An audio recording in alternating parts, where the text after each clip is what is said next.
তো মক্কা থেকে মদিনা যাওয়ার রাস্তায় মোটামুটি 13 কিলোমিটার দীর্ঘ একটি জায়গা আছে। সেই জায়গাটির নাম হচ্ছে ওয়াদিয়ে জিন বা জিনের পাহাড়। আচ্ছা। সেই পাহাড়টার নামই হচ্ছে কিন্তু জিনের পাহাড়। কেন বলা হয়? কারণ সেখানে নাকি মানুষের বসবাস নেই। কোনো মানুষ সেখানে থাকে না। শুধু একটি ফাঁকা রাস্তা, যেটি মক্কা থেকে মদিনা শরীফ যাওয়ার একটি রাস্তা। এবং সেই রাস্তায় দীর্ঘ 13 কিলোমিটার ধরে কিন্তু এই পুরো জায়গাটায় কিন্তু জিনের বসবাস। মানে মানুষ একটাও নেই। মানুষ এখানে থাকেই না। মানুষ এখানে বসবাসই নেই। ইনফ্যাক্ট রোডটাও কিন্তু সেখানে অনেক কষ্ট করে হয়েছিল।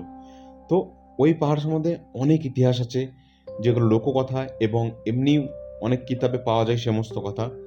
তো এরকমই একটি ঘটনা, একটি দিন যেখানে ওই আদিল ওই কোম্পানির হয়ে ওই রাস্তায় একটি খননের কাজ পেয়েছিল, মানে রাস্তা মেরামত মেরামত করার। আচ্ছা। তো তাকে 30 জনের একটি টিম দেওয়া হয়েছিল। সেই 30 জন টিমকে নিয়ে সে কিন্তু সেই কাজে বেরিয়েছিল সেই জায়গায়। সেখানে শ্রমিকদের